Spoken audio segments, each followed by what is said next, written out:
તો ભાઈ આપણે કૃષિ ક્રાંતિ કૃષિ મેળાનો આખો વ્લોગ આ થવાનો છે। મેળો દેખાડ્યા પહેલાં આપણે કૃષિ ક્રાંતિ કૃષિ મેળાના જે આયોજક છે લગ્નેશભાઈ, એના હારે આપણે વાતચીત કરી કે આયોજન કરતાં તમને કેટલો સમય લાગ્યો અને પબ્લિકનો રિસ્પોન્સ કેવો મળ્યો તમને, અમારી આ ભાણવર ત્રણ પાટિયા જામજોધપુર લાલપુર સાઈડની પબ્લિકનો। નમસ્કાર ખેડૂત મિત્રો, મારું નામ છે અમિપ્રા લગ્નેશ અને મારા આ આયોજનનું નામ છે કૃષિ ક્રાંતિ કૃષિ મેળા।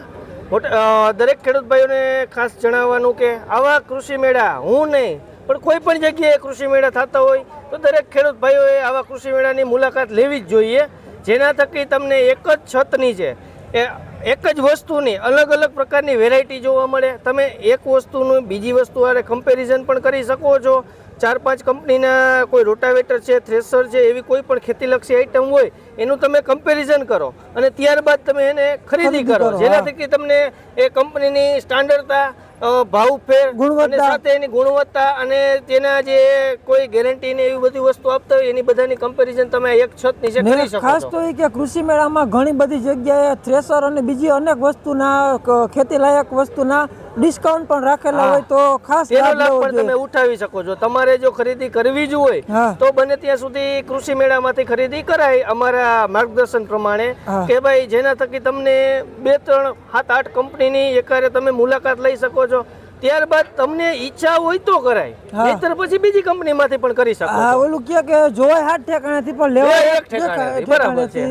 ને આપણે આ પેલા કાલાવડ કૃષિ મેળો હતો ને પછી આપણે આ ત્રણ પાટિયા કૃષિ મેળો, કાલાવડમાં પણ અમારા દ્વારા પ્રથમ આયોજન હતું કૃષિ મેળાનું। ત્યાં અમારે 16,000 જેવા ખેડૂતોએ કૃષિ મેળામાં આવી અને વિઝિટ કરી હતી।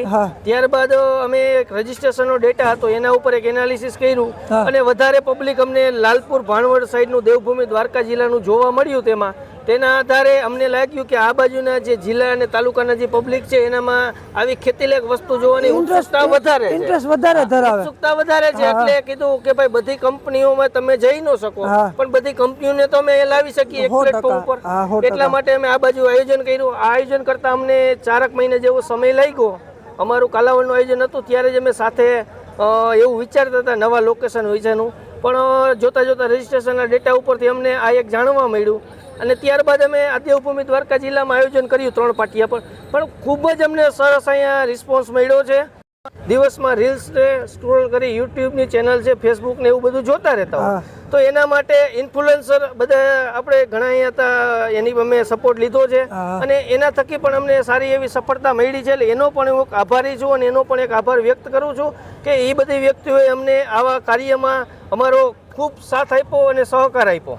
તો લગ્નેશભાઈ તમને અમારા તરફથી કેવો સપોર્ટ મળ્યો? નહીં, જો પર્સનલી હું એક વાત કરું ને તો આપણે કેતનભાઈને ઓળખતા નહીં, પણ એક રીલ્સના માધ્યમથી જ્યારે કાલાવડ કૃષિ મેળો થયો ત્યારે ભાઈ આવ્યા હતા ત્યાં વિઝિટમાં, ત્યારબાદ મેં એનો નંબર ગોઈતો, સોરી મેં એનો નંબર નહીં પણ મેં જ્યારે જાહેરાત બહાર પડી ને ત્યારે કેતનભાઈએ મારો કોન્ટેક્ટ કર્યો અને મને કીધું પર્સનલી, મને કે ભાઈ હું તમને એક જાહેરાતની રીલ્સ બનાવી આપું। મેં કીધું ભાઈ બનાવી આપો ને તમારા જેવા વ્યક્તિનો સાહસ સહકારની અમને જરૂર છે। અને ત્યારથી આ કેતનભાઈ અમારી સાથે છે અને એને એક મને મસ્ત વાક્ય ત્યારે કીધું હતું કે ખેતી લાયક અને ખેડૂત લાયક કોઈ પણ કામકારી રીતે તમારે હોય ને એટલે મને ફોન કરી દેવો, અને એ વાત ઉપર ખરા ઉતરા છે।